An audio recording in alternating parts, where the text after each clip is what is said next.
Hello बच्चों, मैं मदन मोहन, वरिष्ठ अध्यापक गणित।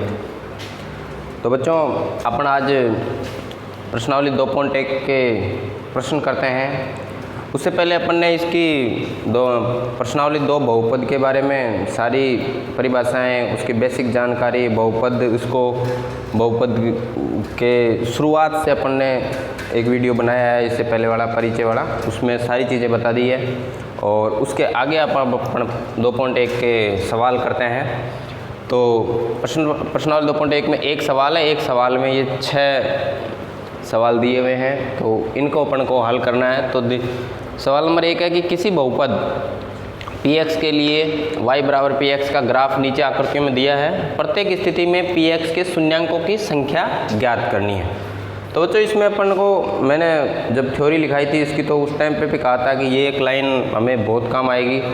वो ये थी कि अगर अपन को ग्राफीय आकृति से अगर शून्यांक ज्ञात करने हो तो उसमें एक चीज़ ध्यान रखनी है कि जो उस बहुपद का जो भी ग्राफ एक्स अक्ष को जितनी बार काट रहा है, एक्स अक्ष को जितनी बार वो काट रहा है, उतने ही उसमें क्या होंगे, शून्यांक। तो अपन को बस इन आकृतियों में यही देखना है कि जो ग्राफ दे रखे हैं हमें px, y बराबर px जो ग्राफ दे रखा है, तो ग्राफ हमें x अक्ष को कितनी बार काट रहा है, क्योंकि हमें जो बहुपद है वो x में है, तो अपन को x अक्ष वो कितनी बार काट रहा है, x अक्ष को कितनी बार काट रहा है, यही अपन को देखना है। तो अपन इस सभी ग्राफों की आकृतियों में देखकर हम पता कर सकते हैं कि वो x अक्ष को कितनी बार काट रहा है, और जितनी बार वो काट रहा है उसी काट रहा है या स्पर्श कर रहा है, बात एक ही है। तो और अगर नहीं काट रहा तो शून्यांक 0 होगा, और अगर काट रहा है और जितनी बार स्पर्श कर रहा है तो उतनी बार ही वो उसके शून्यांक हो जाएंगे। तो जैसे पहली आकृति में है ये x अक्ष और ये y अक्ष, आप जानती हो सभी, ये दोनों ये O बिंदु है जहाँ पे दोनों पर x अक्ष और y अक्ष मिलती है, इसको मूल बिंदु कहते हैं। ठीक है, इधर x, इधर x डैश, इधर y और इधर y डैश। x की तरफ पॉजिटिव मान होते हैं, इधर नेगेटिव, y की तरफ पॉजिटिव, इधर नेगेटिव। और ये हमारा जो ग्राफ है y बराबर px का। तो ये देखो एक सरल रेखा है जो कि y अक्ष को काटते हुए जा रही है। ये x अक्ष को कहीं भी नहीं काट रही है, x अक्ष को कहीं भी नहीं काट रही है। तो जो 1 नंबर आकृति है, इसमें इसके शून्यांकों की संख्या क्या हो जाएगी, 0 हो जाएगी, क्योंकि ये x अक्ष को कहीं भी नहीं काट रही है। तो अपन इसके उत्तर में लिख सकते हैं कि आकृति 1 या आकृति 1 में 1 से स्पष्ट है कि यह ग्राफ x अक्ष को किसी भी बिंदु पर प्रतिच्छेद या स्पर्श नहीं कर रहा है, अतः इसका शून्यांक क्या हो जाएगा, इसका शून्यांक क्या हो जाएगा, 0 या 0। क्या हो जाएगा, 0। कि जो ग्राफ है y बराबर px, ये x अक्ष को किसी बिंदु पर प्रतिच्छेद नहीं कर रहा था, इसके बहुपद के शून्यांक क्या हो जाएंगे, 0, या बहुपद के शून्यांक नहीं होंगे। ठीक है, तो अपन इस पहले नंबर के में आंसर में ये लिख सकते हैं ग्राफ को देखते हुए। ठीक है, तो इसी प्रकार अपन को दूसरे क्वेश्चन में ये देखना है कि ये जो ग्राफ है y बराबर px, ये ग्राफ है y बराबर px।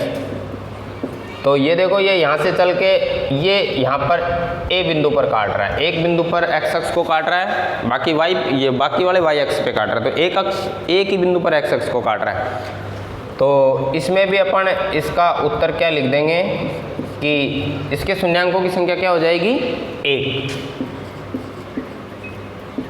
शून्यांक कितने हो जाएंगे, 1। इसका क्या हो जाएगा, 1 शून्यांक। ठीक है, कि इस पर भी ये पूरी लाइन भी अपन लिख सकते हैं, लिखना चाहें तो। अपन अभी बोर्ड पे इतनी जगह है नहीं, क्योंकि बाकी वाले चित्रों को भी अपन लिखना है, तो मैंने एक पे लिख के बता दी है ये कि ये लाइन अपन लिख सकते हैं कि जो दी गई आकृति है वो x अक्ष को जैसे एक बिंदु पर काट रही है, तो एक बिंदु पर प्रतिच्छेद करती है, अतः शून्यांक कितने हो जाएंगे, 1। तो ये इसका हमारा क्या हो जाएगा, आंसर।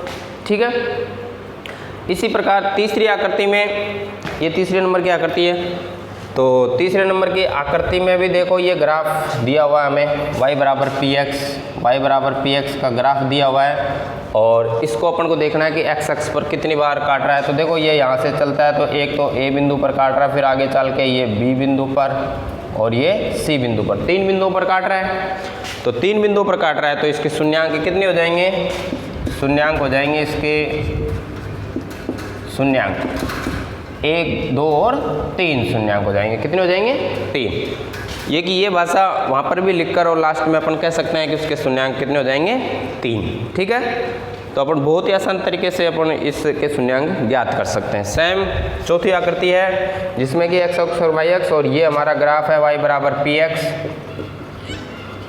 तो y बराबर पी एक्स वाले ग्राफ ये यहाँ से चलकर इतना ही हो रहा है। ठीक है, तो x अक्ष को कितनी बार काट रहा है, देखो एक अक्ष को ये a और ये b, 2 बिंदुओं पर काट रहा है। ठीक है, तो इसके शून्यांक कितने हो जाएंगे, हमारे शून्यांक हो जाएंगे 2। कितने हो जाएंगे, 2। इसके शून्यांक कितने हो जाएंगे, 2। ठीक है, इसी तरह पांचवी आकृति है, इसमें भी हमें एक ग्राफ दे रखा है y बराबर पी एक्स का। तो y बराबर पी एक्स का जो ग्राफ दे रखा है उसको अपन देख सकते हैं ध्यान से कि ये यहाँ से शुरू होकर एक तो यहाँ पर काट रहा है A पर, फिर आगे चल के वापस B पर काट रहा है, फिर घूम के वापस C पर काट रहा है, और फिर लास्ट में भी D पर काट रहा है। तो 4 बिंदुओं पर काट रहा है ABCD पर। तो इसको भी अपन कह सकते हैं कि इसके शून्यांकों की संख्या कितनी हो जाएगी, शून्यांक कितने हो जाएंगे इसके, 4। कितने हो जाएंगे, 4। इस पांचवें सवाल में शून्यांक कितने हो जाएंगे, 4। चौथे में हो जाएंगे 2। ठीक है, इसी प्रकार ये तीसरे में ये हो जाएगा और ये दूसरे में। ठीक है, अपन इसी तरह लास्ट वाली जो आकृति है, अब इसमें देखो अब तक बाकी वाले ग्राफ में काट रहे हैं। पांचवी आकृति है, तो ये भी y बराबर पी एक्स का ग्राफ है हमारे पास। तो y बराबर पी एक्स का ग्राफ है। अब इसमें भी देखेंगे कि ये x अक्ष को कितनी जगह काट रहा है। तो आगे यहाँ से चलेंगे तो वो देखो एक तो A बिंदु पर शुरुआत में यहाँ से, फिर यहाँ पे एक B पर, फिर आगे चल के ये C पर, 3 ही जगह काट रहा है। तो इसके शून्यांक जो छठे नंबर के सवाल में शून्यांक इसके कितने हो जाएंगे, शून्यांक 3। ये हमारा क्या हो जाएगा, आंसर। तो इस तरह देखिए बच्चों कि 2.1 प्रश्नावली जो बहुपद है उसके जो पहले में जो 6 सवाल दिए हुए थे उनमें ग्राफ की सहायता से अपन को शून्यांक ज्ञात करने थे, ग्राफीय आकृति से। तो अपन ने बहुत ही आसान तरीके से इनको शून्यांक ज्ञात कर लिए हैं। इनका आप स्क्रीनशॉट लेकर और वीडियो को पॉज कर इसको उतार सकते हैं कॉपी में। और ये जो मैंने पहले सवाल में जो भाषा लिखी है वो हर सवाल के नीचे लिख सकते हैं, हर ग्राफ के नीचे। और लास्ट में आता है इसके शून्यांक, इसमें 1 होगा, उसमें 3 होगा, इसमें 2 होगा, वैसे सारी चीज़ें लिख सकते हैं। ठीक है, मैंने एक उसमें लिख दी है, बाकी तुम हर एक उसमें कर सकते हो। ठीक है, तो ये अपना पहला सवाल पूरा हुआ। ठीक है, ओके।